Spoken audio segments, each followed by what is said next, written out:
मोदी जी ठीक एक दिन पहले रैली कर रहे हैं औरंगाबाद में, क्या कहना चाहेंगे? उनका तो ये सरकारी कार्यक्रम था, लेकिन वो सरकारी कार्यक्रम कैसे था सर? ये बता रहे हैं, ये पूरे तौर पे वो चीज़ों को सरकारी कार्यक्रम और पार्टी के कार्यक्रम में वो फ़र्क नहीं करते और पूरे तौर पे सरकारी संसाधनों का, शासन प्रशासन की व्यवस्था का पूरा वो दुरुपयोग करते हैं और इस लिहाज से वो उसको अपना पार्टी का भी एक बड़ा कार्यक्रम बना देते हैं।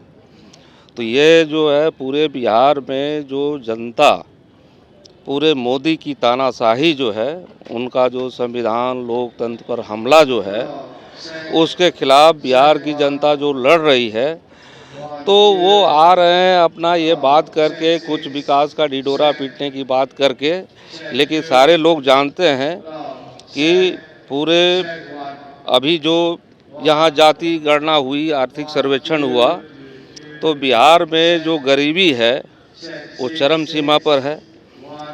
बिहार के 65% गरीबों का घर नहीं बना है और उन्होंने वादा किया था कि 2019 में उन्होंने वादा किया कि 2022 तक किसी गरीब का कच्चा मकान नहीं रहेगा, लेकिन 5 साल के अंदर कहीं गरीबों का कोई पक्का मकान नहीं बना।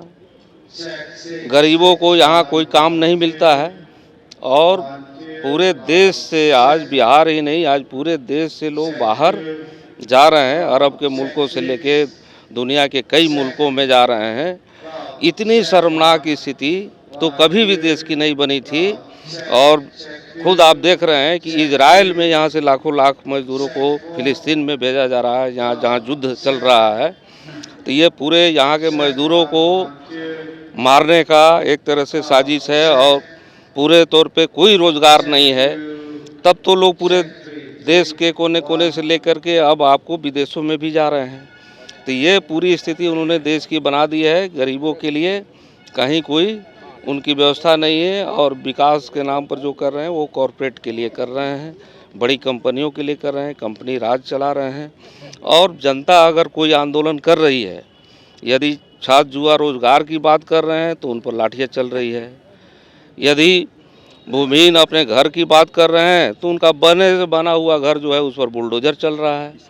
यदि किसान कह रहे हैं कि हमारे आमदनी जो है दुगनी करने का आपने वादा किया, लेकिन उल्टे आपने 3 काला कानून बना दिया कि किसानों के खेतों को बड़ी कंपनियों को कैसे दे दिया जाए, अनाज के कारोबार को अडानी अंबानी को कैसे दे दिया जाए।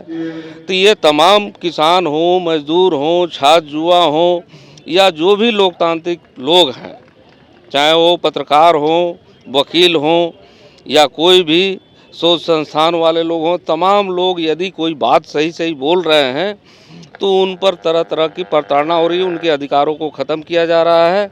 और जो नेता इस सरकार के मोदी के खिलाफ बोलते हैं तो उन पर ईडी सीबीआई से लेकर के, इनकम टैक्स से छापे से लेकर के और तरह तरह के आपको केसों में, मुकदमों में फंसाया जा रहा है।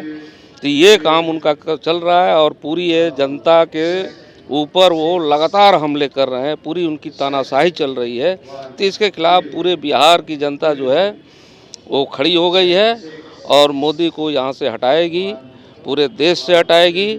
और बिहार की जो कल रैली होगी उसकी आवाज़ पूरे देश में गूंजेगी और पूरे देश से मोदी को हटाने का पूरे जन जन का ऐलान पूरे देश में बन जाएगा।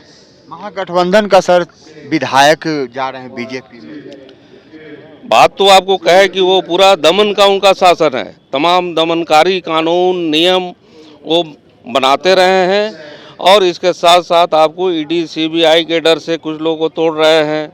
कुछ लोगों को आपको पैसे का, जो इलेक्टोरल बॉन्ड का उनके पास पैसा हज़ारों हजार करोड़ आया है, 6,500 करोड़ आया है, वो देश बेचने के एवज में। जो भी देश के संस्थान थे, जो भी आपको कल कारखाने थे, वो तमाम वो बेच रहे हैं बड़ी कंपनियों को, देसी विदेशी कंपनियों को।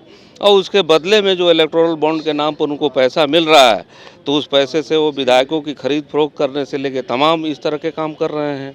चुनाव में पैसा वो पानी की तरह बहाते हैं। ये तमाम रैलियां जो आप उन कह रहे हैं कि रैली जो सरकारी कार्यक्रम और रैली में फ़र्क नहीं नज़र आ रहा है, तो ये तमाम पैसे तो इसी में वो पानी की तरह बहाते हैं।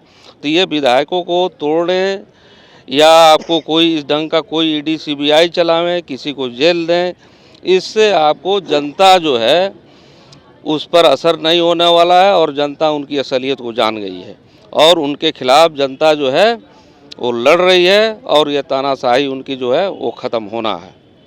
और इसमें आप देख रहे हैं कि जो लोग पैसे से और जो लोग ये ईडीआई सीबीआई के डर से डरने वाले नहीं हैं, जो ईमानदार लोग हैं, वैसे विधायकों को वो सज़ा करा रहे हैं। जैसे मनोज मंजिल को उन्होंने सज़ा दिलाया।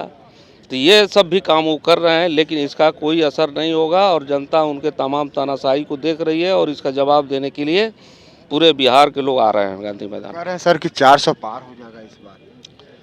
अब ये तो ख्वाब देखने के लिए कोई ख्वाब देख सकते हैं, लेकिन हकीकत तो ये है कि उनके खिलाफ किसान, पूरे देश के किसान खड़े हैं।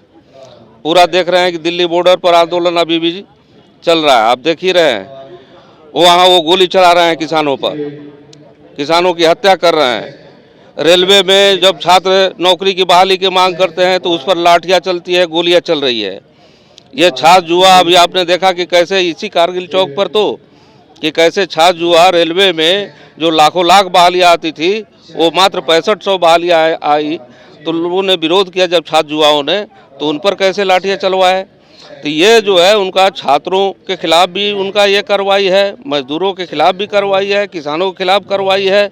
तो 400 से पार होने का तो ये दीवा स्वप्न वाली ये बात है ना। जब पूरे देश की जनता ही खिलाफ है और पूरे देश पर हमला कर रहे हैं तो कॉरपोरेट कंपनियों के बल पर वो कितना खरीद फरोख्त करेंगे। खरीद फरोख्त करके और चाहेंगे कि पूरी चीज़ों को हम बना लेते, ऐसा संभव तो है नहीं। तो ये पूरा उनका दिवा स्वप्न है और बिहार में 40 की 40 सीटें जो है महागठबंधन जीतेगी और यही स्थिति पूरे देश में कमोबेश बनी हुई है। कल कितने की संख्या में भीड़ रहेगी सर? ये तो कल की संख्या आप खुद देखेंगे, 10 लाख पार कर जाएगी जनता। 200 लाख पार कर। हाँ, एकदम पूरा पटना, ये केवल गांधी मैदान थोड़े, ये पूरी पटना में रैली है। पूरे बिहार के लोग जहाँ तहाँ से आ रहे हैं, सब जगह से आ रहे हैं और पूरे बिहार में ये रैली है। केवल इसके गांधी मैदान से ही तुलना नहीं किया जा सकता है, सब जगह से लोग आ रहे हैं। मतलब पटना में रैली होगी। पटना में रैली का मतलब क्या है, ये गांधी मैदान में ही नहीं, वो सब जगह बिखरे हुए हैं। अभी जैसे इस कैंप में आए, अब सब लोग इधर उधर घूम रहे हैं, कहीं कोई गया है, कहीं कोई गया है। तो ये पूरे तौर पे तो पूरा पटना ही भर जाएगा। कल रैली में पटना होगा, पूरा पटना ही रैली हो जाएगा, गांधी मैदान नहीं, पूरा पटना ही रैली हो जाएगा।